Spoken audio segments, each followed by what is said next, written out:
From 13 WREX, your news leader. This is 13 News at 6. My decision is not to detain him. Again, I repeat, not to detain him. Off the table, Sheriff Gary Caruana says no to a proposed immigrant detention center. We have live team coverage. Just doing things that 12-year-old kids do. He was playing on his four-wheeler. Gone too soon. The parents of a 12-year-old boy gunned down last night share their grief about their son's loss on the day he was supposed to be honored by his middle school. I'm sorry, what did you say again? Don't bring that dog in here no more. So you're telling me not to bring my service dog in here, right? Yeah, don't bring that dog in here no more. And caught on camera, a veteran is forced to leave a Rockford business because of his service dog. 13 News has this exclusive story. And we begin tonight with breaking news on the controversial proposed immigrant detention center. Just hours ago, the plan was pulled by Winnebago County Sheriff Gary Caruana. 13 News reporter Mary Sugden is live from a news conference where Winnebago County authorities just made the announcement. And 13 News reporter Ruben Jones joins us live after speaking with leaders in the Latino community. We start, though, with Mary Sugden, who has more on why the proposal was pulled today. Good evening, Mary. Good evening, Kristen. Winnebago County Sheriff Gary Caruana says the move to pull this plan was over one of its most divisive parts. Now, during multiple community forums, hundreds of people turned out to speak out against this detention center, saying that it would break apart families and create a culture of fear. But Sheriff Caruana promised the public that any undocumented immigrants housed in the facility would have committed major or multiple crimes. But in an email the sheriff received yesterday afternoon, Immigration and Customs Enforcement would not make that guarantee. They said that undocumented immigrants who commit even civil crimes could be housed in the proposed detention center. Sheriff Caruana says first thing this morning he made the phone calls to pull this proposal. And I made the commitment that that's what I was going to look for and that I would monitor it and control it daily and weekly. And I think they've realized that. Again, they have their policies and procedures. I have mine. And after talking to them, I understood where they were from. They understood where I was from. And we just can't do business, and it's off the table. Now, one of the reasons Caruana first even examined this detention center was to possibly fix some budgetary issues and basically bring money into the department. So he says that moving forward, his department needs to continue to collaborate and strategize both with the city and the county to find some budgetary solutions that will be the right solution for the community here as a whole. Reporting live in Rockford for your Digging Deeper station, Mary Sugden, 13 News. Kristen, back to you. All right, thank you, Mary. And for the Latino community, this announcement is a major win. 13 News reporter Ruben Jones just spoke with community leaders in downtown Rockford, and he joins us now live with more on their reaction. Good evening, Ruben. Yeah, good evening, Kristen. This was really supposed to be more of a protest for county board members. These were actually the letters that folks were going to be signing to give to their county board members. Instead, though, a couple hours ago, this has become really more of a victory rally. I spoke with community activist Rudy Valdez earlier in the day to get his reaction. Here's what he had to say. This is a good day for all of us, for the region, for the sheriff's office, for the Latino community, for the Muslim community. Now, the concern many here in the crowd has was that this center would create a fear among many in the immigrant community. We heard this really time and again in the three different forums. There have even been concern that it would result in folks calling police less. But both sides after this decision said that there's still a lot of work to do to build relations between the immigrant community and police. But all the folks here are calling this a major accomplishment. Now, there have been a number of speakers who have presented their words here, including Chairman Frank Haney and a number of county board members. This rally is supposed to wrap up at 6 o'clock, but as you can see behind me, dozens of people still in attendance as folks continue to celebrate this big win for them. I'm Ruben Jones reporting live in downtown Rockford tonight for 13 News. Kristen, back to you. All right, Ruben, thank you for that report, and thank you for the team coverage. So to recap, the ICE detention center is off the table after it was first proposed back in April. Since then, there have been multiple discussions, public forums, and extensive research on it. County leaders say it was a healthy discourse, and they'll handle other situations like this the same way. Moving now to continuing coverage of what was a violent night in the city of Rockford last night. In the span of 14 hours, 4 people were shot 2 of them murdered. That's including a 12-year-old boy. Those 2 deadly shootings killed 30-year-old Lester Sanders Jr. on Sablewood Drive and 12-year-old Donovan Ruland on 4th Street and 16th Avenue. It is a night of crime city leaders are calling unacceptable. 13 News reporter Taylor Yutzig hears from Rockford's new mayor, who says tackling this kind of violence is the city's top priority.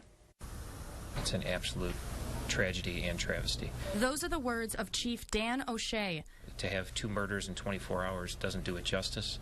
To have a 12-year-old fall victim to gunshots and die can't be covered by words. Both victims, police say, in the wrong place at the wrong time. It's disheartening and painful, and something that you really can't put words into to give it justice. But Rockford police say they're working to bring the people responsible for these murders to justice. The investigators have been working nonstop, as they do every time we have a violent crime. But it's not just about last night. Leaders say this kind of senseless crime needs to end. And it's my administration's top priority. It's the city's top priority. I know it's the council's top priority to fight back on these senseless, tragic incidents and the violent crime that's plaguing our city. To get this done, city leaders and police say they need help. The culture of crime, obviously, in Rockford has to end, and I would just make one more plea to citizens in both incidents and in every incident. Make sure that you are calling in everything and anything that you see. For your Digging Deeper station, Taylor Yutzig, 13 News. And for the parents of 12-year-old Donovan Ruland, who was shot and killed while riding a 4-wheeler outside his house, the loss of their son is unimaginable. When you go to see your baby and they tell you you can't touch him because it's a crime scene, I shouldn't be able to hold my baby before he's gone. Donovan was a 6th grader at WREX Middle School. His parents say he enjoyed playing in the band and was on the school's honor roll, an achievement Donovan was going to be recognized for in class today. But that was cut short when Donovan was shot and killed in an attempted robbery in the alley behind his house. Just doing things that 12-year-old kids do. He was playing on his 4-wheeler. Thought we were going to be safe. We're going to have our kids grow up in a nice neighborhood, 6-7 blocks from the police station. Donovan's parents are also asking for help in the investigation of their son's murder and urging anyone with information to come forward. Well, a standoff in the village of Winnebago is over. Law enforcement are now clearing out after swarming a home. 13 News reporter Taylor Yutzig is live on the scene with more. Taylor, what can you tell us? Good evening, Kristen. Everyone pretty much headed out here. A very safe situation now after a very unsafe situation. Police saying that they handled it very successfully and no one harmed after this hostage situation. Now, it all started this afternoon. Let's go back to what started it. A DCFS worker showed up with a deputy to the home behind me to take custody of a child.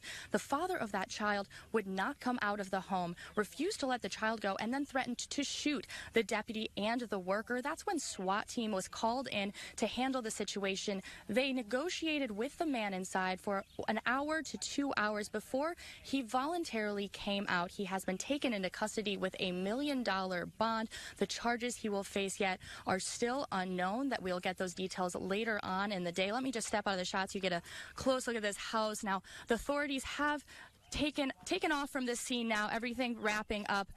It was a peaceful resolution. These authorities are commending their team on handling the situation. No one harmed. They were able to go into the house and investigate further. No weapon was found, and everything was being able to resolve peacefully. Reporting here in Winnebago, Illinois, for your Digging Deeper station, I'm Taylor Yutzig, 13 News. Back to you in the studio, Kristen. I'm sorry, what did you say again? Don't bring that dog in here no more. So you're telling me not to bring my service dog in here, right? Yeah, don't bring that dog in here no more. A military veteran is kicked out of a Rockford store because of his service dog, and it's all caught on camera. The incident happened early this morning. Tonight, that Iraq war veteran is speaking out to 13 News about what he captured on camera. And 13 WREX got the state's highest legal office involved. It's a story you'll only see on 13 News. Needed a service dog. Wherever Cesar Ordonez goes, an angel is not far behind. He's actually literally brought me back to life. Cesar is an Iraq war veteran, and Angel is his service dog. We don't leave each other's side much. Good boy. So when Cesar stopped for a snack and drink at Broadway Liquors in Rockford, Angel came with. and this happened. Sorry, what did you say again? Don't bring that dog in here no more. So you're telling me not to bring my service dog in here, right? Yeah, don't bring that dog in here no more. If you have to have the dog, go somewhere else. Immediately when I walked in, they're like, whoa, wait a second. You can't have that dog in here. I said, yes, I can. He's a service dog. Caesar recorded part of the incident on his cell phone. And you just asked me to leave your store. Okay, so you're kicking me out with the service dog, right? Okay. So 13 News went to Broadway Liquor to talk to the store manager about the video. A service dog? Yeah, he's a military veteran. He has a service dog, and he was in here last night, and he was told to leave and to get his dog out of here. He doesn't have a card with him. He doesn't need a card. He doesn't need a card. No. Service dogs do not have to be certified to be allowed into stores. 13 News contacted Illinois Attorney General Lisa Madigan about this story. When we told her the store worker asked Caesar to leave because of his dog, she said, That sounds like a violation of the law. Employee of the store, the owner of the store, absolutely should have allowed that veteran in with his service animal. It was a big dog, though. Yeah. Big, scary looking dog. Can I talk to you about it? The store worker would not comment further about the incident. Caesar says he doesn't want anything bad to happen to the worker or the store. He just wants to raise awareness. The more important thing to me is more people need to know about this kind of stuff. It happens a lot more than people realize. Madigan says her office will investigate this matter if that's what Caesar wants. The Attorney General's office says its goal is to educate businesses about the law so incidents like this don't happen again. Coming up after the break, Rockford takes a tumble. Newly released census data shows Rockford's no longer the third largest city in the state of Illinois. We'll tell you who took over the top spot. And major bust. Rockford police announced 2 men are behind bars after a months-long investigation. How much drugs police seized. You're watching 13 News at 6 with Kristen Crowley, Sean Mazzarello, Chief Meteorologist Alex Kirchner, and Sports Director Derek Vane on your news leader.